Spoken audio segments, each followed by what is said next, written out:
내가 진짜 원하는 게 뭔지 모르겠다. 이상하게 우리는 뭘 잘하는지도 잘 모르겠고 어떤 것에 뚜렷한 관심이 있지도 않아요. 그래서 우리는 뭘 좋아하지? 라는 막연한 질문이 아니라 어떻게 느낄 때 만족감을 얻지? 라는 훨씬 더 구체적이고 본질적인 질문을 해야 돼요. 자, 이게 무슨 말이냐면 우리는 원하는 일을 찾을 때 자꾸 직업이나 활동 같은 눈에 보이는 정답을 찾으려고 합니다. PD, 작가, 개발자, 인플루언서 이런 식으로요. 근데 사실 우리가 진짜 찾아야 하는 건 직업 이름 같은 명사가 아니라 를 찾는 게 무조건 먼저예요. 그래서 오늘은 어디서나 들을 수 있는 좀 추상적인 말 말고 진짜 내가 원하는 것이 무엇인지 명확하게 알 수 있는 방법에 대해 이야기해 볼게요. 그것뿐만 아니라 그걸 이루기 위한 실제로 긍정심리학에서 개인의 강점을 찾을 때 사용하는 구체적인 방법 3가지도 말씀드릴게요. 아마 오늘 영상을 다 보시면 앞으로 내 삶의 방향을 어떻게 정할지 알고 대체 내가 뭘 원하지? 라는 물음에 답을 할 수 있을 거예요.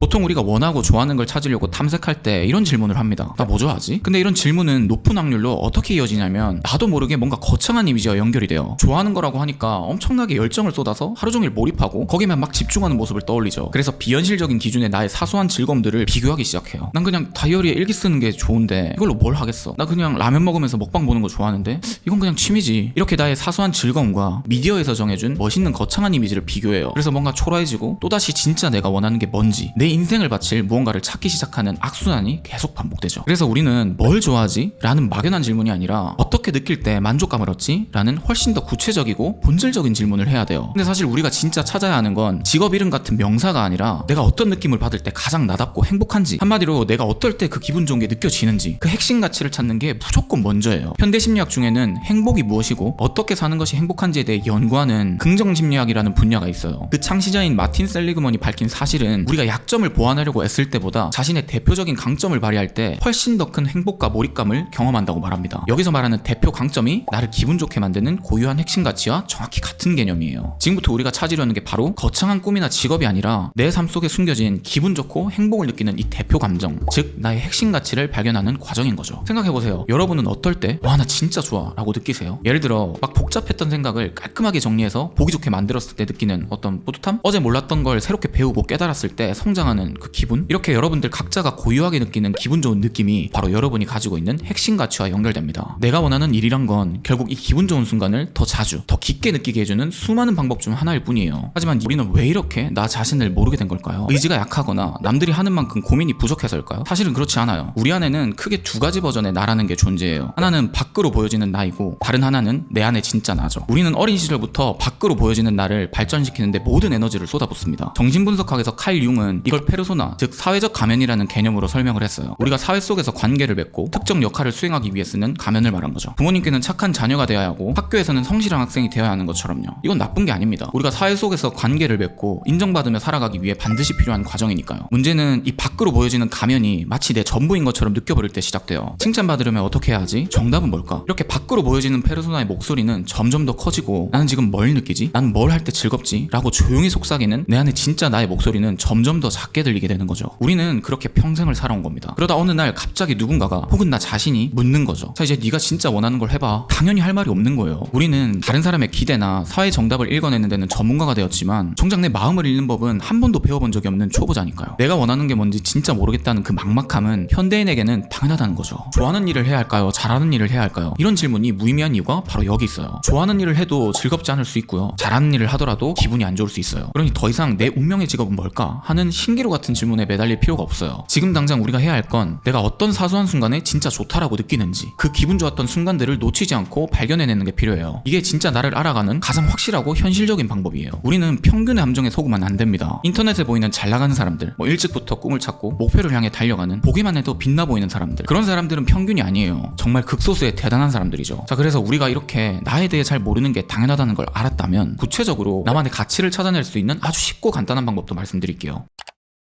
제가 회사를 운영하면서 가장 중요하다고 생각한 게 직원들 각각의 역량을 파악하고 본인이 잘할 수 있는 강점을 최대한 발휘할 수 있게 역할을 나누는 거였어요. 어떤 자격증이 있고 어떤 전공을 배웠는지는 별로 중요하지가 않더라고요. 그래서 제 나름의 노하우와 실제로 긍정심리학에서 개인의 강점을 찾을 때 사용하는 원리를 그대로 담은 방법을 알려드릴게요. 자, 첫 번째는 오늘 하루를 통틀어서 아주 사소하게 기분 좋았던 경험 하나를 그냥 적어보는 거예요. 예를 들어서 친구가 복잡한 문제로 쩔쩔매고 있을 때 내가 그걸 차근차근 설명해줬어요. 그랬더니 친구가 아 하고 이해했을 때 그 순간 이렇게 뭔가 좀 사소해서 이게 의미가 있나 싶은 것일수록 오히려 더 좋아요. 아마 이런 작고 사소한 경험이 분명히 여러분들 안에 많이 있을 거예요. 어떤 유익한 컨텐츠를 봤는데 와 이거 저장해둬야겠다 이런 것도 좋고요. 그러는 김에 이 영상도 구독 좋아요 해주시면 더 좋고요.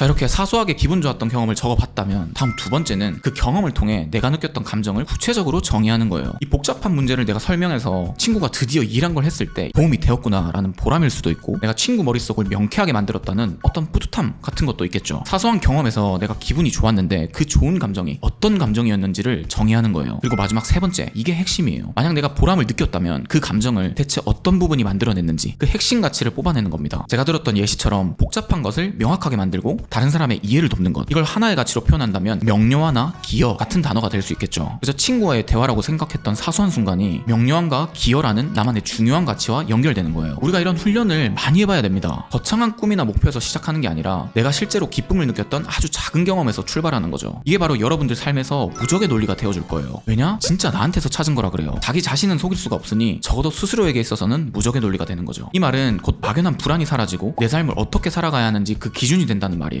자, 그럼 최종적으로 우리가 빠지지 말아야 할 마지막 감정, 정말 중요한 게 하나 남았습니다. 예를 들어 내 가치는 명료함과 기여구나 라는 걸 알았겠죠. 그럼 나는 컨설턴트나 교사가 되어야 하는 건가? 이렇게 또다시 직업이라는 정답을 찾아 헤맬 거예요. 그리고는 지금 내가 하는 일이 뭔가 그 핵심 가치와 별로 상관없는 것 같은데? 라고 현재의 삶을 다시 부정하기 시작해요. 기꺼이 나의 핵심 가치를 찾았는데 이걸 삶에 적용하는 또 다른 난관에 부딪히는 거죠. 그래서 억지로 내 핵심 가치랑 맞는 직업 또는 활동을 막 찾으려고 할 거예요. 딱 이걸 경계해야 합니다. 제가 사업을 처음 할 때 굉장히 감명 깊게 읽었던 책 중에 프로세스 이코노미라는 책이 있어요. 여기서 우리가 해야 할 일에 대한 이야기가 나오는데 저자는 많은 사람들이 will, can, must에 얽매인다고 말해요. 이게 무슨 말이냐면 하고 싶은 일 will과 할 수 있는 일 can, 해야만 하는 일이 must인데 대부분 사람들은 하고 싶은 일 will을 먼저 선택하고 거기서 할 수 있는 일 can을 하면서 그 일을 잘하기 위해 해야만 하는 must에 얽매인다는 말이에요. 근데 현실에서는 오히려 must, can, will 이 순서로 일이 진행되는 경우가 훨씬 더 많아요. 돈을 벌어야 하니까 어쩔 수 없이 취업을 해서 일을 하죠. 그리고 막상 일을 하다 보면 내가 할 수 있는 분야와 일들이 생겨요. 이렇게 할 수 있는 일이 생기고 성과가 나고 능력을 인정받기 시작하면 하고 싶은 일이 생기기 시작해요. 저희 딸한테도 제가 가끔 물어보거든요. 좋아하는 게 뭐야? 그럴 때도 제가 방금 말한 똑같은 메커니즘을 확인할 수 있어요. 어릴수록 아무것도 모르니까 하고 싶은 게 있을 수가 없잖아요. 피아노 학원을 다녀보니까 피아노를 칠 줄 알게 돼요. 주변에 콩쿨 나가는 사람들을 보니까 한번 나가고 싶어져요. 학교를 다녀보니까 선생님이 멋있어요. 그러니까 선생님이 되고 싶대요. 이렇게 대부분의 사람은 머스트가 먼저이고 거기서 할 수 있는 걸 찾고 그 이후에 하고 싶은 게 생겨요. 요즘은 좋아하는 일을 하면서 살아야 한다거나 하고 싶은 일을 찾자라는 메시지를 너무 많이 접해요. 마치 하고 싶은 일이 없으면 큰일이라도 나는 것처럼 말이죠. 근데 처음부터 하고 싶은 일을 하는 사람은 진짜 극히 드물어요. 하고 싶지는 않지만 먹고 살기 위해서 어쩔 수 없이 일하는 경우가 솔직히 조금 가정에서 99%일 거예요. 온라인에서 돈 많고 유명해진 사람들도 처음부터 하고 싶은 일을 찾아서 매진했던 것처럼 보이겠지만 실제로 아닌 경우가 상당히 많아요. 하고 싶은 일을 찾지 못해도 괜찮다는 말이죠. 다른 사람의 머스트를 도우면서 자연스럽게 할 수 있는 캔의 일이 나타날 거고, 그렇게 할 수 있는 일이 생기면 언젠가 자신만의 하고 싶은 일, will이 생깁니다. 다른 사람에게 인정받고 싶은 초조한 마음 때문에 나에게 맞지도 않는 다른 사람의 will을 가져다 쓸 필요가 없어요. 그러니 지금 당장 하는 일이 아무리 지루하고 의미 없어 보여도 그 안에서 내가 할 수 있는 일에 집중하세요. 그 일 안에서 내가 중요하게 생각하는 가치를 의식적으로 실천하다 보면 자연스럽게 하고 싶은 일이 생기게 되고 나의 정체성도 점점 자리 잡게 될 거예요. 자, 이제 여기까지 왔다면 마지막 하나, 이 지난한 과정을 다 거치고 나서 진짜로 내가 하고 싶은 일을 딱 마주친다면 과연 어떤 순간이 이게 진짜 내가 하고 싶은 일이구나 라고 느낄 수 있을까요? 그건 바로 내 역량이 만들어내는 몰입의 경험이에요. 삶의 질을 연구하는 심리학자이자 미국 교수인 칙센트미아이가 말하길 이 몰입이란 건 내가 가진 역량과 과제의 난이도가 절묘하게 맞아떨어질 때 경험할 수 있다고 말합니다. 한번 생각해보세요. 우리가 게임에 왜 그렇게 쉽게 빠져들까요? 내가 버튼을 누르는 대로 캐릭터가 즉각적으로 반응하고 내 레벨이 맞는 적들이 계속해서 나타나기 때문이에요. 이 원리는 우리 삶에도 그대로 적용됩니다. 지금 내가 해야만 하는 일 속에서 노력을 하다 보면 그 분야에 역량이 쌓이겠죠. 그렇게 역량이 높아질수록 내가 하는 일에 대한 난이도가 처음엔 어려웠지만 점점 맞춰지고 피드백도 훨씬 더 빠르고 명확해지겠죠. 이렇게 적절한 난이도로 즉각적인 피드백을 경험하기 시작할 때 우린 비로소 그 일에 깊이 몰입하게 됩니다. 바로 이 몰입의 경험 그 자체가 우리가 그토록 찾아 헤매고 하고 싶은 일, will의 본질인 거죠. 하고 싶은 일이란 어떤 직업의 이름이 아니라 나의 역량과 가치가 발현되어서 시간 가는 줄 모를 만큼 즐거움을 느끼는 그 상태 자체예요. 결국 우리가 원하는 삶을 찾아가는 여정은 딱 이 세 단계로 정리할 수 있어요. 첫째, 사소한 사건들 안에서 나의 핵심 가치를 발견하고, 둘째, 현재의 삶 머스트 속에서 그 가치를 단련시켜서 할 수 있는 일 캔을 쌓으면서, 셋째, 그 역량을 통해 얻게 된 몰입의 경험을 통해 내가 진짜 하고 싶은 일 will을 찾아 나아간다. 내가 원하는 것은 어느 날 갑자기 발견하는 보물이 아니에요. 오늘 말씀드린 이 과정을 통해서 내 손으로 직접 한 걸음씩 만들어 나가는 그 인고의 과정인 거죠. 그러니 더 이상 막연한 불안감에 멈춰서 있지 마세요. 우리가 나아갈 길은 바로 내가 지금 서 있는 그 자리에서 시작되니까요.